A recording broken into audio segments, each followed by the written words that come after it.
Hello दोस्तों, आप लोगों का स्वागत है हमारे यूट्यूब चैनल युवा विद्यार्थी संघ नंबर 1 चैनल पर। हम लोग पढ़ने वाले हैं आज की इस वीडियो में कक्षा 6 महान व्यक्तित्व यूपी बोर्ड 2025-26 का पाठ 8। इस पाठ का नाम है भारत के महान चिकित्सक सुश्रुत और चरक। भारत के दो महान चिकित्सक से, एक का नाम था सुश्रुत, एक थे चरक। इनका ही सारांश देखेंगे, तो आइए देखते हैं। आयुष संबंधी ज्ञान यानी वेद को आयुर्वेद कहते हैं। आयुर्वेद संबंधी सिद्धांतों का संकलन ऋषियों द्वारा संहिताओं में हुआ है। तो आयुर्वेद संबंधी सिद्धांतों का संकलन किसके द्वारा और कहाँ हुआ है? तो ऋषियों द्वारा संहिताओं में हुआ है। सुश्रुत संहिता शल्य तंत्र प्रधान तथा चरक संहिता काय चिकित्सा प्रधान ग्रंथ है। इनके लेखक सुश्रुत और चरक हैं। आगे देखेंगे। सुश्रुत 600 वर्ष ईसा पूर्व में जन्मे सुश्रुत आज भी प्लास्टिक सर्जरी के जनक माने जाते हैं। जो सुश्रुत हैं उनका जन्म 600 ईसा पूर्व में हुआ था और इन्हें आज भी प्लास्टिक सर्जरी के जनक के रूप में भी माना जाता है। इन्होंने वैदिक और शल्य चिकित्सा का ज्ञान वाराणसी में दिव्योदास धन्वंतरी के आश्रम में प्राप्त किया था।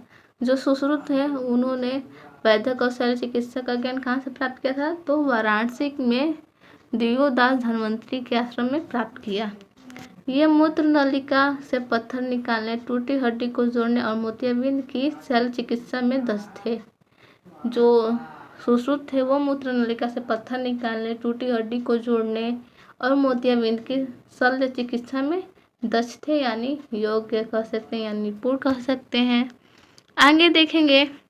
ऑपरेशन से पहले कीटाणु मारने के लिए उपकरण गर्म करना और बीमार को नशीला द्रव्य पिलाना आज भी मान्य है।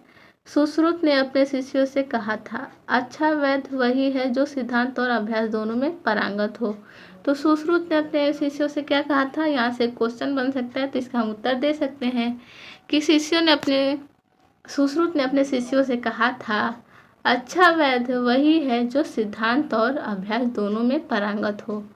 आगे देखेंगे। सुश्रुत ने अपनी सुश्रुत संहिता में 101 उपकरणों की सूची दी। आज भी उनके समान यंत्र वर्तमान चिकित्सा प्रयोग में लाते हैं। जो सुश्रुत हैं उन्होंने अपनी सुश्रुत संहिता में कितनी उपकरणों की सूची दी है? तो 101 उपकरणों की सूची दी है। और जो वर्तमान के चिकित्सक हैं वो आज भी सुश्रुत के समान यंत्रों को प्रयोग में लाते हैं। आगे देखेंगे। चरक ने आयुर्वेद चिकित्सा के क्षेत्र में शरीर विज्ञान, निदान शास्त्र और भ्रूण विज्ञान पर चरक संहिता लिखी है।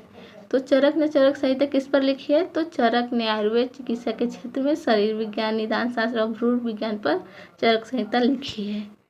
आगे देखेंगे। जो आज भी चिकित्सा जगत में सम्मानित है। ये संभवतः नागवंश में पैदा हुए और पश्चिम उत्तर प्रदेश के रहने वाले थे। जो चरक थे वो नागवंश में संभवतः पैदा हुए थे और ये पश्चिम उत्तर प्रदेश के रहने वाले भी थे। आगे देखेंगे। चरक पहले चिकित्सक थे जिन्होंने पाचन प्रक्रिया और शरीर प्रतिरक्षा की अवधारणा दी थी। जो चरक थे वो पहले चिकित्सक थे और उन्होंने पाचन प्रक्रिया और शरीर प्रतिरक्षा की अवधारणा दी थी।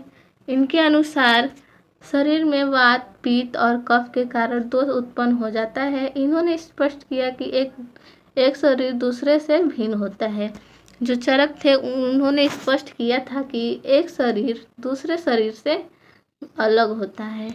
आगे देखेंगे। शरीर के तीनों दोष असंतुलित होने से बीमारी पैदा हो जाती है। इन दोषों के संतुलन के लिए इन्होंने दवाइयाँ बनाई। चरक को शरीर में जीवाणुओं की उपस्थिति का ज्ञान था। जो चरक थे उनको शरीर में जीवाणुओं की उपस्थिति का भी ज्ञान था। चरक ने आनुवंशिकी के संबंध में मान्यता दी कि बच्चों में आनुवंशिक दोष जैसे अंधेपन, लंगड़ेपन जैसी विकलांगता माता पिता की कमी के कारण नहीं, बल्कि डिम्बाणु या शुक्राणु के त्रुटि के कारण होती है। तो चरक ने आनुवंशिकी संबंधी में क्या मान्यता दी थी? तो उन्होंने ये मान्यता दी थी कि बच्चों में आनुवंशिक दोष जैसे अंधेपन, लंगड़ेपन जैसी विकलांगता माता पिता की कमी के कारण नहीं, बल्कि डिम्बाणु या शुक्राणु की गलती के कारण होती है। यह मान्यता आज भी मान्य है। चरक ने दांतों सहित शरीर में 360 हड्डियां का होना बताया। आगे देखेंगे। इन्होंने शरीर रचना और विभिन्न अंगों का अध्ययन किया और धमनियों में विकार आना बीमारी का कारण बताया। तो आज के लिए बस इतना ही, मिलते हैं नेक्स्ट वीडियो में, तब तक के लिए धन्यवाद।